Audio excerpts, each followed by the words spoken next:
Hello sa inyong lahat! Narito na naman si Mami Essie para mag-share na naman sa inyo ng isang masarap na recipe, ang cheesy, saucy, Pinoy style meatballs. Ayan. Yan po yung ating lulutuin ngayon. Pero bago tayo mag-umpisa, kung kayo ay nasa Facebook, don't forget to follow, like, and share.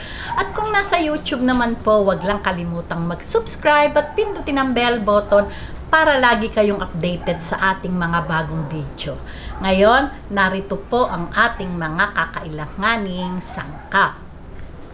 Para po sa pagtitimpla ng meatballs, ito po ay kalahating kilong giniling na pork.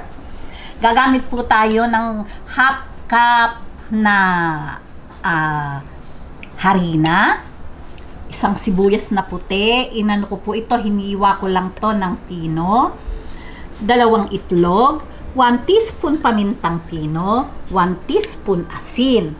At para naman po sa ating sarsa, gagamit po tayo ng 4 na kamatis, isang sibuyas na malaki, kahit po anong kulay ng sibuyas, pwede.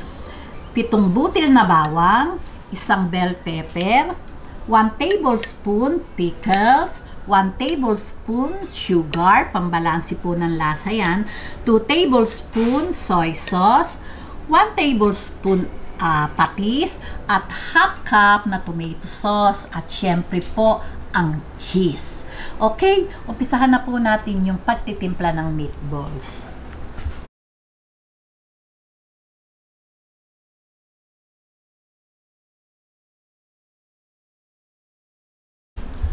Okay, lagyan po natin ng 1 teaspoon asin,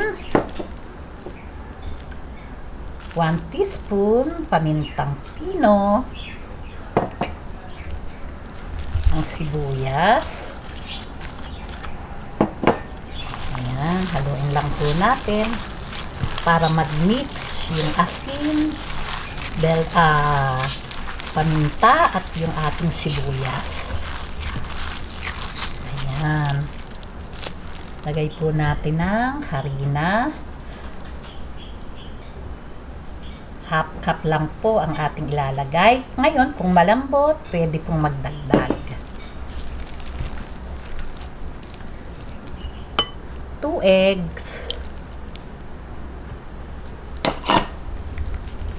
Ayan, saka po natin i-mix.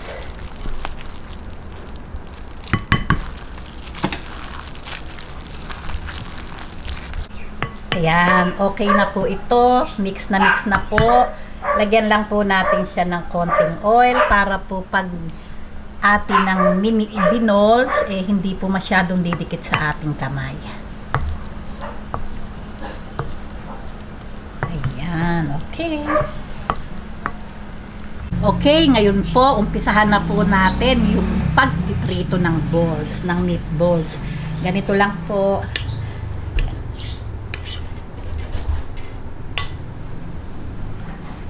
Ito pong, ayan, malinis po yung aking kamay. Nilagyan ko lang po ng oil yung aking kamay para hindi siya manikit. Ayan, ganyan lang po.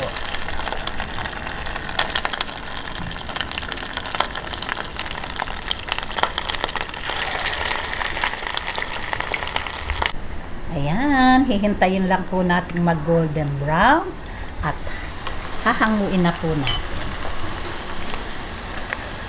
Yan, ganyan lang po.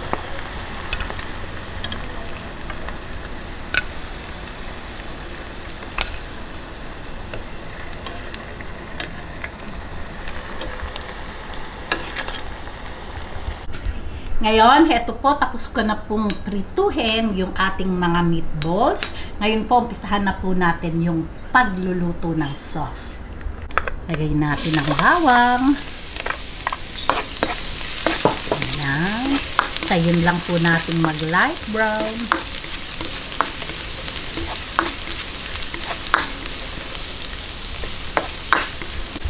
Ang sibuyas.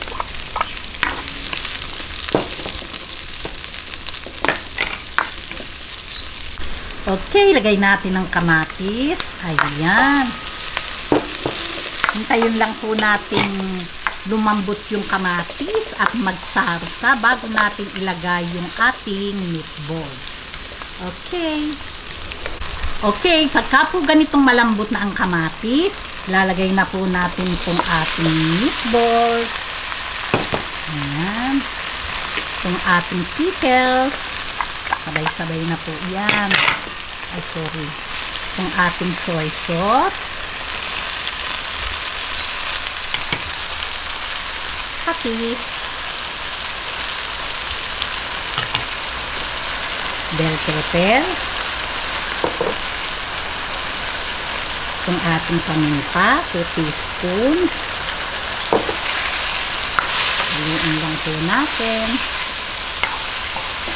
Ito pong ating sugar. 1 tablespoon. Ayan.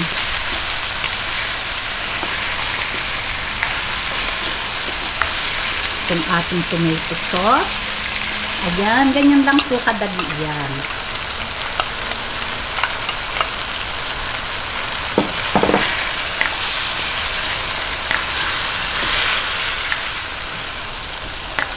Ang ating pong sabaw.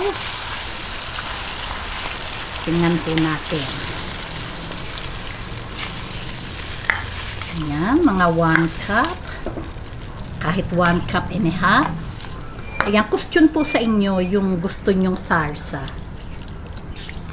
Ayan. Ngayon po, gagadgaran na po natin siya ng cheese. Yung pong, ayan, lagyan na po natin ng cheese. Yung pong asin, nasa inyo po iyon ha. Kung gaano pong, siyempre, tama sa inyong panlasa. Ayan, dagdagan po natin ng cheese.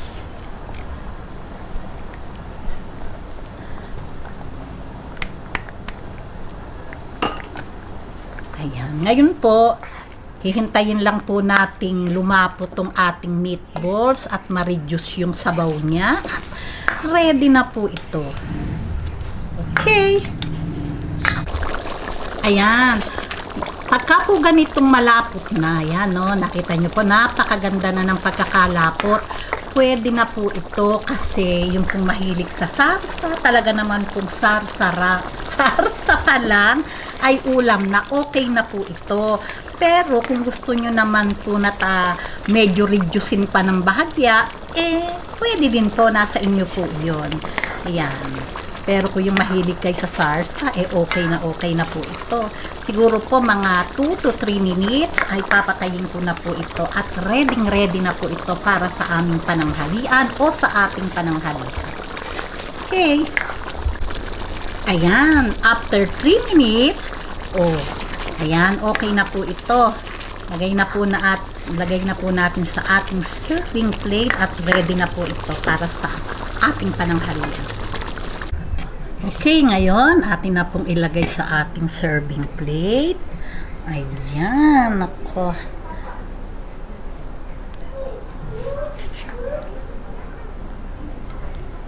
Talaga namang natatakam na.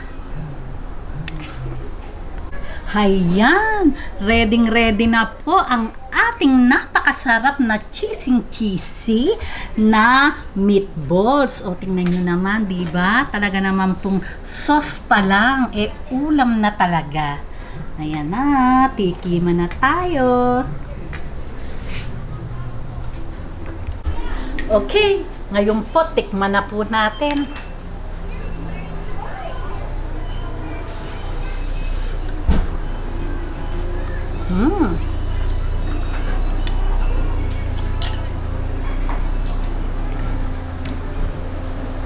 Talaga pong yummy. Talaga pong sarsa pa lang. Ulam na po, lasang-lasa yung cheese, nag-aagaw yung tamis na bahagyang may alat. Talaga pong masarap. O, paano po?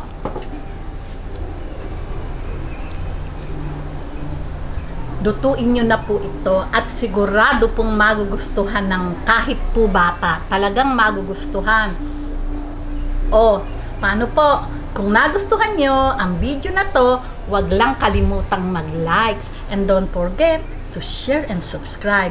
Babus!